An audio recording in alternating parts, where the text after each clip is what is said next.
What the hell just happened? Jake Virtanen 2, Leafs 1.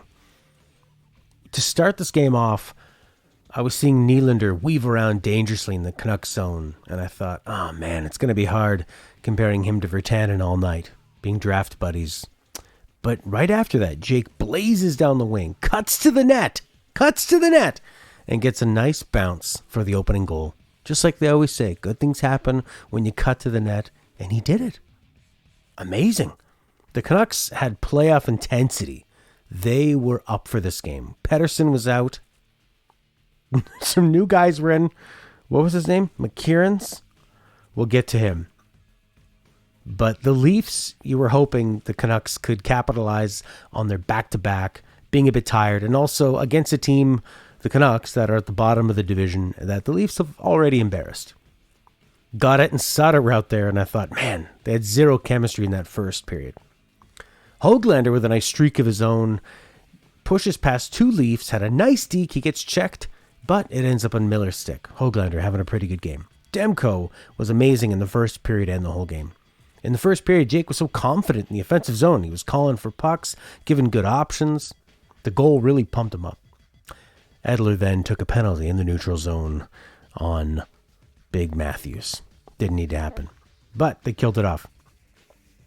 Hughes on a pinch and misses the pinch. The Leafs push it up. It leaves poor rookie Michaelis, who drew in for Pettersson on defense, and this Engvall guy makes a nice move, makes Michaelis look kind of silly, scores on a point-blank slot goal. In the second period, the Canucks started off with a few bad giveaways in the defensive zone, turned into a lot of dangerous chances. But all of a sudden, something we haven't seen for a long time this season, is the bottom six was having some good shifts. Hauerluck with Beagle were getting some chances. And now Hauerluck, he gives you so much more than Roussel. And even the new guy, I forgot his name already, McKieran's, whoever drew in for Pettersson, not Pettersson.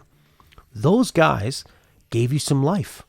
They were able to actually generate something in the offensive zone. Nothing super dangerous, but they were able to get the puck in deep and maintain some kind of pressure. There were some huge shifts from the Hauerluck and Beagle, and I'll give credit to Roussel line later on that turned the tide in this game. Hauerluck had a nice defensive play, and in the Canucks zone, just competently skated it out, dumped it, and changed. This is what you need, is that pressure with four lines so you can actually gain the momentum. Jake had another nice move where he brought the puck in, backing off two Leaf defenders, made a nice little move, and set up Miller. Jake was having a good game. And after that, he makes another move, and he goes to the net again and draws a penalty.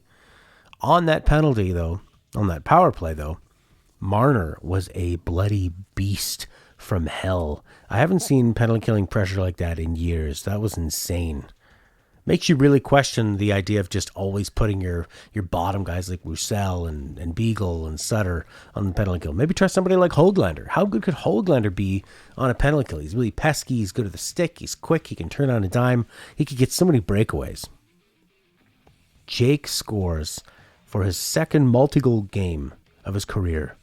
He's on the power play. After Marner had embarrassed the Canucks' first unit, Jake gets on, streaks down the right wing, super bad angle. He's so far out. The Leafs goalie has his shoulders way down, and Jake just snipes it in. Jake 2, Leafs 1. That goal energized the team. It was a super fun game. Lots of back and forth. In the third period, the Canucks were pressuring like crazy, just like Winnipeg kept pressuring in the Canucks, even though Winnipeg had the lead. The Canucks kept pressuring. But this is where the bottom six really started having some great shifts. There was one point where Spezza had a huge head start on a puck and probably could have got a bit of a breakaway, but he's old and they're tired, and he was never the fastest guy, even in his prime. Hughes just zooms past him to easily take it away. No pressure, no worries, and he sends the puck right back.